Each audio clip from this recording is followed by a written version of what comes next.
علیہ وسلم نے مولا علی کا ہاتھ پکڑا وہاں پر غدیر خم پہ اور یوں صحابہ کے درمیان بلند کیا. پھر آپ نے کہا من کنت مولاہ فہذا علی مولاہ. پھر جو مجھے دلی محبوب رکھتا ہے وہ علی کو بھی دلی محبوب رکھے. جس کا مولا میں اس کا مولا علی. اور پھر اسی حالت میں آپ نے فرمایا اے اللہ اس سے محبت رکھ جو علی سے محبت رکھے, اس سے بغض رکھ جو علی سے بغض رکھے. اس موقع پر آپ صلی اللہ علیہ وسلم نے ارشاد فرمایا. تو مولا کا مطلب ہے دلی محبوب, مشکل کشا, حاجت روا نہیں. مولانا ہم اپنے مولویوں کو جو کہہ رہے ہوتے ہیں مولانا, اس کا کیا مطلب ہوتا ہے؟ ہمارے دلی محبوب.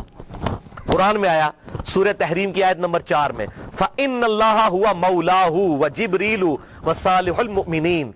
نبی کا مولا ہے اللہ, جبریل, ایمان والے اور تمام فرشتے نبی کے مولا ہیں, اور نبی ان کے مولا ہیں دلی محبوب. جو مولا کا مشکل کشا والا معنی ہے وہ اللہ کے لیے خاص ہے. یہاں پر معنی آپ دیکھیں کیا کہا کہ میں تم پر تمہاری جانوں سے بڑھ کر حق رکھتا ہوں, دلی محبوب. النبی اولا بالمؤمنین, نبی اولا ہے. اولا, مولا, یہ تمام الفاظ دلی محبوب کے لیے, جگری یار کے لیے. تو یہ اس کا مشکل کشا معنی لینا بالکل ظلم ہے بھائیو.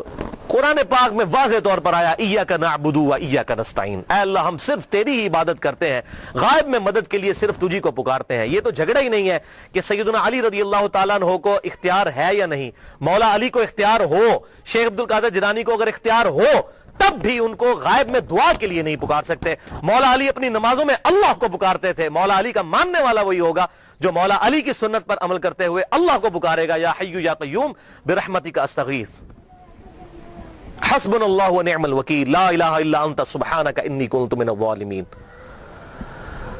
بارش کون برساتا ہے؟ اللہ. ڈیوٹی کس کی ہے؟ فرشتوں کی. تو بارش فرشتوں سے مانگیں گے یا اللہ سے؟ اللہ سے. تو سیدنا علی کو اگر اختیار ہو بھی تب بھی ان کو پکاریں گے نہیں. ہاں ظاہری اسباب وہ معاملہ بالکل ڈیفرنٹ ہے. میں آپ کو کہتا ہوں مجھے پانی پلا دے, بالکل ٹھیک ہے, لیکن آپ وہاں بغداد میں دفن ہے, بغداد میں بھی قبر میں, اور کہتے ہیں میں آپ کو کہتا ہوں مجھے پانی پلا دیں. وہی بات, وہی جملہ, صرف کوآرڈینیٹس, فریم آف ریفرنس بدلنے کی وجہ سے غائب میں پکارنا ہو جائے گا. اور غائب میں پکارنا عبادت ہے, اور عبادت جو ہے وہ اللہ کے ساتھ خاص ہے. اسی لیے قرآن میں کہا گیا ایاک نعبد, اے اللہ عبادت بھی تیری کرتے ہیں, و ایاک نستعین, اور غائب میں مدد یعنی دعا کے لیے اپروپریٹ ٹرانسلیشن ہے ایاک نستعین کی, دعا تجھ سے کرتے ہیں. دعا ہوگی اللہ سے.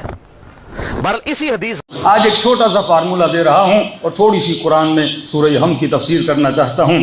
میں نے کراچی میں پڑھی تو کئی لوگوں نے ڈیمانڈ کی مولانا یہاں بھی پڑھ دیجئے, کیونکہ کئی ہمارے مسائل شیعہ سنی کے کئی ایشوز اس سورہ حمد میں طے کیے جاتے ہیں. مولا علی کا صحیح شیعہ کون ہوگا؟ جو اللہ کو پکارے. ایاک نعبد و ایاک نستعین. تو یہ بہت سینسٹیو معاملہ ہے. مولا علی کے نام کے اوپر اس طریقے سے جو یہ شرک کھڑا کر رہے ہیں, کہاں سے ہدایت لینی ہے, کس کے پیچھے جانا ہے, کیا کرنا ہے, کیا نہیں کرنا, کس کے راستے پہ چلنا ہے, کس کے راستے پہ نہیں چلنا, بہترین گائیڈنس ہے سورہ حمد میں. اگر ہم اسی سورہ پہ غور کریں ہماری دنیا آباد, ہماری آخرت آباد ہو جاتی ہے. چلیے ہم اب تصور کیجئے آپ کا کوئی دین نہیں ہے, کوئی مذہب نہیں ہے, آپ جسٹ ایک انسان ہیں. آپ کو پتا چلا ہے کہ کسی نے مجھے بنایا ہے اور اس نے مجھے کیا دی ہے؟ گائیڈنس دی ہے. اب مجھے نہیں پتا میرے بنانے والا کون ہے, مجھے یہ بھی نہیں پتا میں کون ہوں, اور مجھے یہ بھی نہیں پتا کہ دنیا میں آ کر مجھے کرنا کیا ہے. اب آپ کو ایک پیج دیا جاتا ہے, بھائی یہ ساری تمہاری گائیڈنس ہے, کیا کرنا ہے کیا نہیں کرنا, کس ایڈریس پہ جانا ہے کس ایڈریس پہ نہیں جانا, ہم تجھے سورہ حمد میں بتا دیتے ہیں. شروع کرتے ہیں بسم اللہ الرحمن الرحیم. جو بھی کام کرو اللہ کہتا ہے اس طرح شروع کیا کرو. پانی پیو, جو بھی کام کرو زندگی میں اس طرح شروع کیا کرو. بسم اللہ الرحمن الرحیم. شروع کرتا ہوں کس کی مدد سے؟ نہیں, کس کی مدد سے؟ شروع کرتا ہوں اس میں خدا کی مدد سے. اگر اس طرح ہوتا نا باللہ الرحمن الرحیم, تو ترجمہ یہ ہوتا شروع کرتا ہوں اللہ کی مدد سے. اللہ اپنے اور مدد کے بیچ میں اسم لا رہا ہے. شروع کرتا ہوں اس میں خدا کی مدد سے. یہاں پہ ایک شبہہ ہے نا کہ غیر اللہ سے مدد نہ مانگی جائے. اللہ نے اپنے بیچ میں اور مدد کے بیچ میں کیا لایا ہے؟ اسم لایا ہے. شروع با استعانت ہے. شروع کرتا ہوں اس میں خدا کی مدد سے. چھٹے امام فرماتے ہیں نحنو اسماء اللہ، ہم اللہ کے اسم ہیں.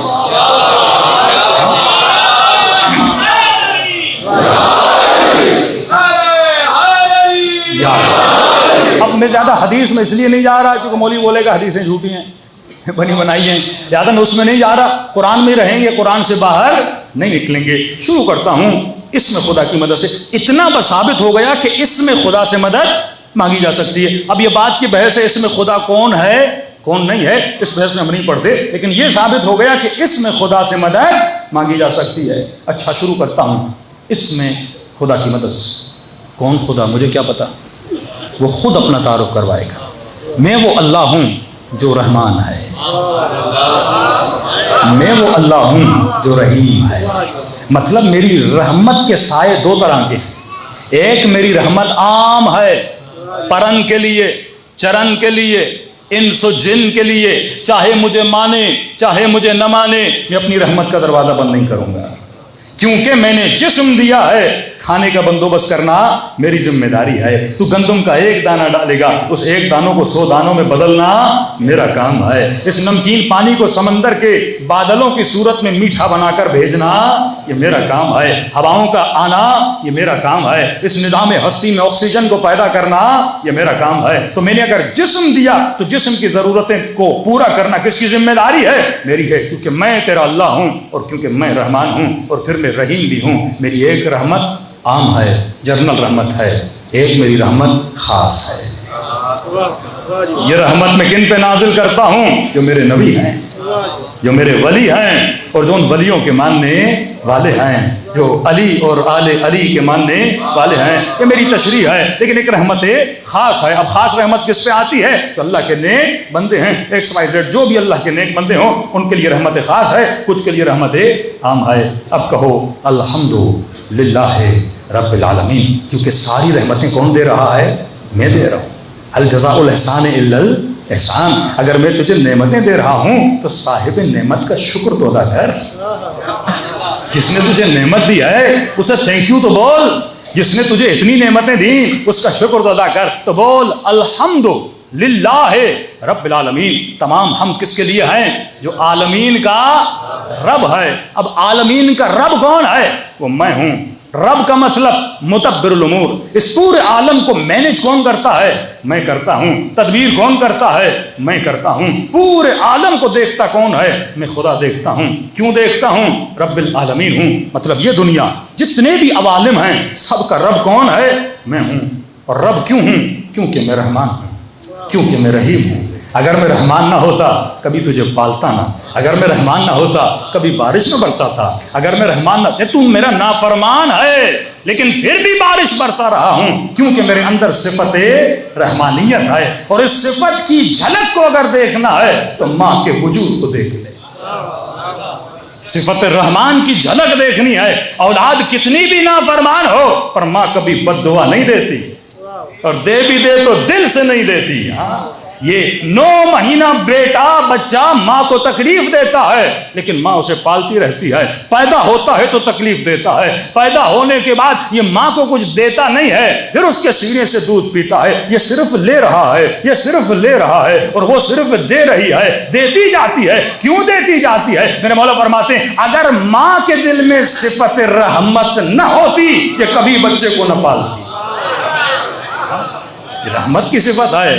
ماں کبھی مظہر خدا بن جاتی ہے اس صفت رحمت. کتنے گناہ کرتے ہیں بندے لیکن کہتا ہے میرے گنہگار بندے میرے در پہ آ جا، ایک بار بس مجھے کہہ دے اے خدا مجھے بخش دے، میں تیرے سارے گناہوں کو بخش دیتا ہوں. ماں کے اندر رحمت ہے لیکن میری رحمت کا چھوٹا سا حصہ ہے، لیکن اللہ کی رحمت ہزاروں ماؤں کی رحمتوں سے بھی زیادہ ہے. رحمت کی وجہ سے میں رب ہوں، رحمت کی وجہ سے میں نعمتیں نازل کرتا ہوں. اچھا اے خدا تو اتنا کریم ہے، تو رحمان ہے، تو رحیم ہے. کتنی صفات پتہ چل گئیں؟ وہ رحمان بھی ہے، وہ رحیم بھی ہے، وہ رب بھی ہے عالمین کا. 3 صفات اللہ کی پتہ چلی. الحمدللہ رب العالمین، الرحمن الرحیم. اب پھر بتاتا ہے مالک یوم الدین. یوم الدین کا مالک بھی کون ہے؟ میں خدا. اب اس نے اپنا تعارف کروا دیا کہ میں کون ہوں، یہاں یا وہاں مالک میں ہوں، میں رب ہوں، میں رحمان ہوں، میں رحیم ہوں. اب ظاہر اس نے ہمیں بنایا ہے نا، تو میں کہوں گا خدایا میری ڈیوٹی کیا ہے؟ تو اتنا کریم ہے، تو اتنا رحمان و رحیم ہے، میں اس بدلے میں کیا کروں؟ اب اللہ ہماری ڈیوٹیز بتاتا ہے. کہا بولو، اب ہم سے مخاطب ہے، بولو ایاک نعبد و ایاک نستعین. یہ دو ڈیوٹیز تیری ہیں، ان دو ڈیوٹیز پہ تو نے زندگی بسر کرنی ہے. ایاک نعبد و ایاک نستعین، ترجمہ کیا ہے؟ اے خدا تیری ہی عبادت کرتا ہوں، تجھ ہی سے مدد مانگتا ہوں. یہاں پہ حسر ہے، یہ بھی بول سکتے تھے نعبد ایاک نستعین ایاک، لیکن اس طرح نہیں بولا. اس کا ترجمہ یہ ہوتا تیری عبادت کرتا ہوں، تجھ سے مدد مانگتا ہوں. لیکن اللہ نے اس کو محصور کیا، تیری ہی عبادت کرتا ہوں، تجھ ہی سے مدد مانگتا ہوں. مطلب تیرے علاوہ کسی کی عبادت نہیں کر سکتا، مطلب تیرے علاوہ کسی اور سے مدد نہیں مانگ سکتا. اب یہاں پہ وہابی حضرات بڑے خوش ہوتے ہیں کہ دیکھا اللہ نے کہا تجھ ہی سے مدد مانگتا ہوں. اب یہ عالی مدد کیوں بولتے ہو؟ تو ہماری غلطی ہے، مولوی پھر آئیں شائیں چلے جاتے ہیں، پھر یہاں پہ وہ بریکٹ ہم مارنا شروع کر دیتے ہیں، اس سے مراد یہ ہے، اس سے مراد یہ ہے. یہ چیز بڑی غلط ہے. جب اللہ صراحتاً ایک جملہ بولے، اس جملے سے ہی مطلب کا نکلنا بہت ضروری ہے. خدا بندوں کو کنفیوز نہیں کرنا چاہتا، پھر وہ خدا کے ساتھ جو اپنے روڈ میں اپنے بندہ کنفیوز ہو جائے تو زندگی کیسے گزارے گا؟ یہ روڈ میں پہ نا، اب اسی میں کنفیوز ہو جاؤں تو میری زندگی کیسے؟ اور اسی وجہ سے پوری دنیا کیا ہے؟ کنفیوز ہے. ہر وہابی بندہ یہی آیت پڑھتا ہے، دیکھو ایاک نستعین، میں تجھی سے مدد مانگتا ہوں، کہ شیعہ مشرک ہے. یہ کہتا ہے یا علی مدد، مشرک ہے. محمد علی مرزا بھی اسی آیت کی رٹ لگاتا ہے، ایاک نعبد ایاک نستعین، تیری عبادت کرتا ہوں، تجھی سے مدد مانگتا ہوں. مولا علی کا صحیح شیعہ کون ہوگا؟ جو اللہ کو پکارے، ایاک نعبد و ایاک نستعین. تو یہ بہت سینسٹیو معاملہ ہے. مولا علی کے نام کے اوپر اس طریقے سے جو یہ شرک کھڑا کر رہے ہیں. کئی جوانوں نے کہا مولانا اس کا جب، میں نے کہا بڑا سمپل ہے. اگر ترجمے پہ چلو گے، ایک بات جب سورہ حمد کا ترجمہ کرو کسی بھی برادر کے سامنے، مسلم کے سامنے، تو اس کو سورہ حمد سے باہر جانے نہ دو. بولو یہی سورہ ہے جو ریپیٹڈلی پڑھنا واجب ہے. اگر باہر کی کوئی آیت آنی ہوتی تو اللہ اس کو بھی کیا کرتا؟ واجب کرتا. تو جواب اسی صورت میں دینا اللہ پر کیا ہے؟ واجب ہے. چلو ہم ترجمہ کرتے ہیں، خدا تیری ہی عبادت کرتا ہوں. یہاں تک تو سارے متفق ہیں کہ ہم سارے اللہ کی ہی عبادت کرتے ہیں. کوئی ہے جو خدا کے علاوہ کسی کی عبادت کرے؟ نہیں. ہر بندہ کس کی عبادت کرتا ہے؟ اللہ کی عبادت کرتا ہے. دوسری آیت میں تھوڑا بہت مومنین کنفیوز ہو جاتے ہیں کہ خدا میں تجھ ہی سے مدد مانگتا ہوں. جب بول دیا نا تجھ ہی سے مدد مانگتا ہوں، تو اب ایک سوال کھڑا ہوتا ہے، کس چیز میں؟ سوال ہے نا، اے خدا میں تجھ ہی سے مدد مانگتا ہوں، کس چیز میں؟ اگر جواب یہ ملے گا ہر چیز میں تجھ ہی سے مدد مانگتا ہوں، پھر یا ڈاکٹر مدد نہ بولا کرو، امی مدد نہ بولا کرو، ابا مدد نہ بولا کرو، گھر بنانے کے لیے انجینئر نہ منگوایا کرو، ہاں روٹی کے لیے دکاندار سے روٹی نہ لایا کرو. مدد ہی تو ہم مانگ رہے ہیں نا. پھر مفتیوں اور مولویوں کو یوٹیوب چینلز بند کرنے چاہیے. آج تمہاری یوٹیوب چینل مدد کر رہا ہے نا. کس کو کون جانتا تھا؟ گھر میں بیٹھ کے آپ نے 2 ملین سبسکرائبر بنا دیے، کس سے مدد لے رہے ہیں؟ میں ان چیزوں کا منکر نہیں ہوں، لیکن ایک سوال کھڑا کر رہا ہوں کہ جب آپ بولتے ہیں نا ایاک نستعین، اے خدا میں تجھ ہی سے مدد مانگتا ہوں، سوال ہے کس چیز میں تجھ سے مدد مانگتا ہوں؟ یہ واضح ہونا چاہیے نا، میں کس چیز میں تجھ سے مدد مانگتا ہوں. اگر یہ بولیں گے ہر شے میں تجھ ہی سے مدد مانگتا ہوں، مطلب روزگار کے لیے باہر نہیں جانا، گھر بیٹھ کے بولوں یا اللہ مدد کھانا پہنچا دے، بندہ بیمار ہو جائے یا اللہ مدد مجھے ٹھیک کر دے، کیونکہ تو نہیں کہا میں تجھ ہی سے مدد مانگتا ہوں. اب نہ ڈاکٹر کے پاس جاؤں گا، نہ گاڑی کی مدد لوں گا، نہ موبائل کی مدد لوں گا، نہ کسی بندے کی مدد لوں گا، نہ ماں باپ کی مدد لوں گا. اور کیسے ممکن ہے اگر آپ نے یہ بول دیا بچہ جب پیدا ہوتا ہے ماں مدد نہ کرے تو بچہ مر جائے، ڈاکٹر مدد نہ کرے تو ماں مر جائے. ہم کریں تو کیسے کریں؟ اگر گھر بنانا میں اکیلا کیسے بناؤں گا؟ مزدوروں کو بلانا پڑے گا. ہم ان عالم اسباب میں اسباب کے محتاج ہیں، کیونکہ خدا نے ہمیں اسباب کا محتاج بنایا. تو اس ترجمے کو کیسے آپ ڈیفائن کرو گے؟ اگر یہ بولو گے ہر شے میں تجھ سے مدد مانگتا ہوں تو یہ امپاسبل ہے. ہمارے شے میں خدا سے مدد طلب نہیں کر سکتے. کئی اسباب میں آپ کو خود آگے بڑھنا پڑتا ہے. اللہ کی آواز آئی ہے میرے بندے میں نے جواب اسی میں دیا ہے. ذرا پہلے جملے پہ تو غور کرو. اب مسئلہ مفتی کا یہ ہے کہ اسے ڈاکٹر پہ ایشو نہیں آتا, انجینئر پہ ایشو نہیں آتا, حکیم پہ ایشو نہیں آتا. مسئلہ اس کا علی کے ساتھ ہے. جی کے ساتھ.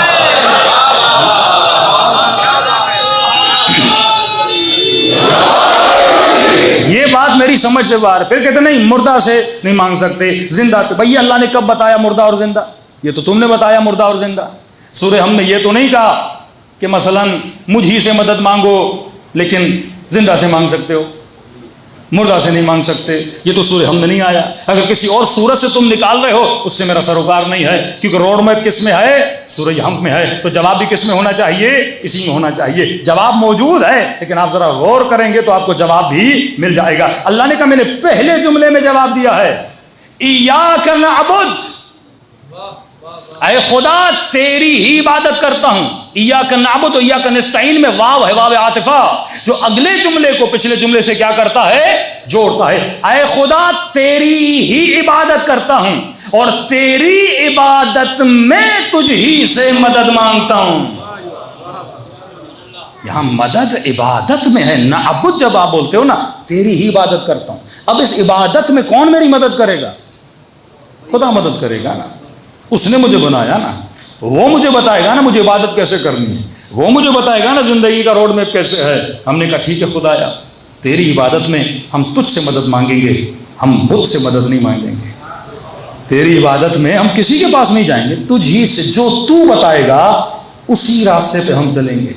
جو طریقہ تو بتائے گا وہی طریقہ ہم اختیار کریں گے. جس کے لیے تو بولے گا اسی کے در پہ ہم جائیں گے, جو تو بتائے اسی در پہ ہم چلیں گے. اب اللہ نے کہا بولو اب میں راستہ بتا رہا ہوں کہ میں کس طرح تیری مدد کرتا ہوں, میری مدد کس طرح تمہیں حاصل ہوگی, میری عبادت میں مدد کیسے ملے گی. کہا بولو اہدنا الصراط المستقیم.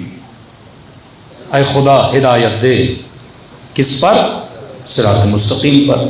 ایک نیا نام آ گیا آدمی کے سامنے, ہدایت دے. اچھا تیری بندگی اور تیری مدد, اس بندگی میں تو مدد کرے گا. مدد کیسے کروں گا؟ کہ یہ میری مدد ہے, صراط مستقیم پہ چل. میرا راستہ سیدھا ہے, میرا راستہ ٹیڑھا نہیں ہے, میرا راستہ بالکل سیدھا ہے, اس میں اعوجاج نہیں ہے, اس میں ٹیڑھا پن نہیں ہے. ٹھیک ہے خدا ہدایت دے سیدھے راستے. کس سے بول رہے ہیں؟ ہم نے یہ نہیں کہا اہدنا اللہ کی طرف ہے. مدد کس سے مانگ رہے ہیں؟ اللہ سے مانگ رہے ہیں نا. غیر اللہ کو نہیں بول رہے اہدنا, اللہ کو بول رہے ہیں اہدنا ہمیں ہدایت دے. کس پر؟ صراط مستقیم پر. کیا ہے یہ صراط مستقیم؟ اللہ کی آواز آئی گھبراؤ نہیں, یہ صراط مستقیم کیا ہے یہ بھی بتا دیتا ہوں. صراط الذین انعمت علیہم, یہ ان کا راستہ ہے جن پر میں نے اپنی نعمتوں کو نازل کیا. کلیئر خدا نے راستہ بتایا کنفیوژن سے انسان کو نکالنے کے لیے. میرا راستہ سیدھا ہے, اے خدا مجھے کیسے پتا چلے؟ کوئی فٹ تو بتانا کہ جس کو دیکھ کے میں راستے پہ چلوں. بھائی ایک ٹیشو پیپر بھی بنتا ہے نا, پہلے اس کا نقشہ ہونا ضروری ہے. مجھے نقشہ تو بتانا, میں کس کو دیکھ کے چلوں, مجھے راستے کا کیسے پتا چلے؟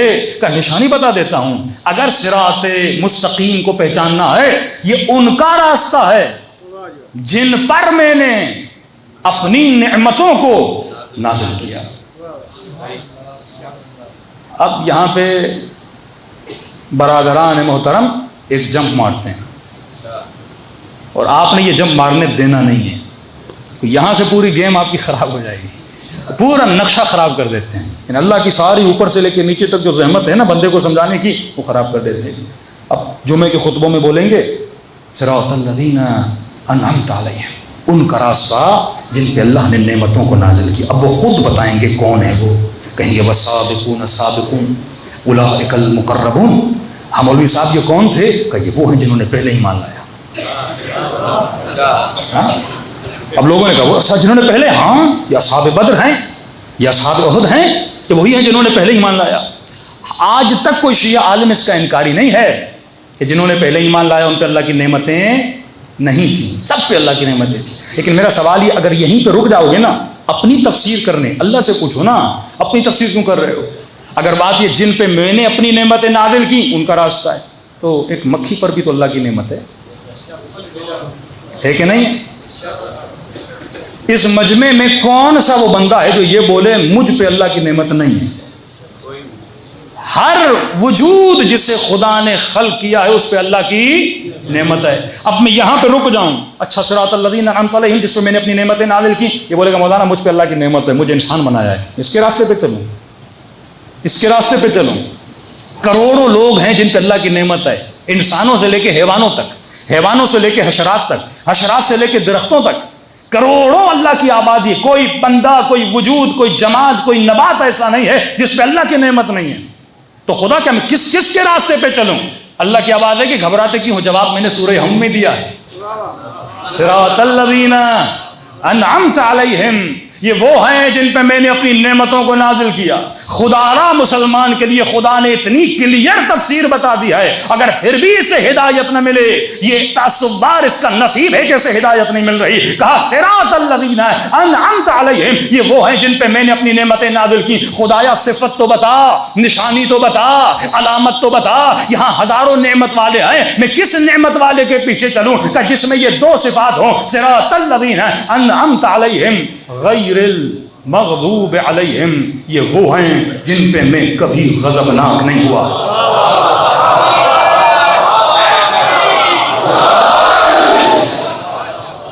نام وہ نہیں بتائے گا، صفت وہ بتائے گا، ڈھونڈنا تیرا کام ہے. یہ وہ ہیں جن پہ میں کبھی غضبناک نہیں ہوا. اب میرا سوال ہے، جو کبھی زندگی میں شراب پیتا رہا، جو کبھی بت پرستی کرتا رہا، جو کبھی نبی کو چھوڑ کے میدان سے جاتا رہا،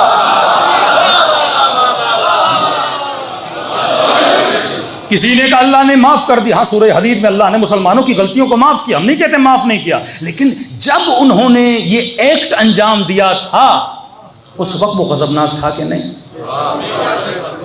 نبی کا دانت مبارک ٹوٹ رہا تھا، ٹوٹی ہوئی تلوار سے علی اور چند اصحاب نبی کا دفاع کر رہے تھے، اور مسلمان غنیمت کے مال کے پیچھے تھے. ہاں یہ صحیح ہے، یہ سابقون ہیں، کلمہ پڑھا تھا، لیکن کبھی کبھی غلطیاں بھی تو کرتے تھے نا، اللہ معاف کر دیتا تھا. لیکن جب غلطی کی تھی تب وہ غضبناک ہوا کہ نہیں؟ کہا انعمت علیہم، وہ ہیں جن پہ میں کبھی غضبناک نہیں ہوا. شاید اس ایک صفت میں وہ کسی نہ کسی کو بچا لیں، لیکن اللہ نے جب دوسری صفت بتائی اس سے کوئی بچ نہیں سکتا.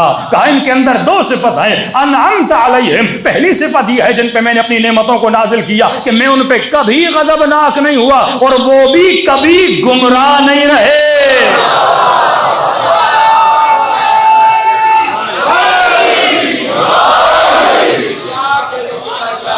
کوئی لا کر دکھاؤ ایسا.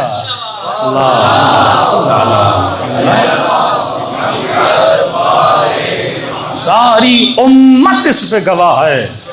کوئی 40 سال میں ایمان لایا، کوئی 50 سال میں ایمان لایا، کوئی 60 سال میں ایمان لایا، کوئی بھی ایسا نہیں تھا جو پہلے گمراہ نہ رہ چکا. صرف علی مرتضیٰ ہیں، فاطمہ الزہرا ہیں، ہاں جنہوں نے سب سے پہلے اپنے بابا پر ایمان لایا تھا. ایک دن دکھاؤ اہل بیت کی زندگی کا کہ وہ گمراہ رہے. کیونکہ گمراہ نہیں رہے تبھی نبی کی قول ہے اور حدیث ہے، علی مع الحق والحق مع علی، علی حق کے ساتھ ہے اور حق علی کے ساتھ ہے. کہ یہ حدیث بھی نہیں مانو گے جو ہر کتاب میں موجود ہے کہ فاطمہ بضعۃ منی، یہ میرے جگر کا ٹکڑا ہے. من ابغضها، جس نے اس کو غضبناک کیا اس نے مجھے غضبناک کیا. مطلب اللہ نشانی اور کیا بتائے کہ جن کے غضب سے خدا غضبناک ہوتا ہے. میں نے کسی سے پوچھا، میں نے کہا جب انسان غصے میں آتا ہے تو اس کی نشانی کیا ہے؟ چہرہ سرخ ہو جائے. ہاں بندے کا پتہ چلتا ہے بندہ غصے میں. میں نے کہا اللہ تو چہرہ رکھتا نہیں، کیسے پتہ چلے وہ کب غصے میں آتا ہے؟ وہ کب غضبناک ہوتا ہے؟ تو فرمایا میں فاطمہ کے غضبناک ہونے سے غضبناک ہوتا ہوں، ان کے چہروں کو دیکھا کرو، اگر یہ کسی پہ غضبناک ہے تو خدا بھی اس پہ غضبناک ہے۔ نعرہ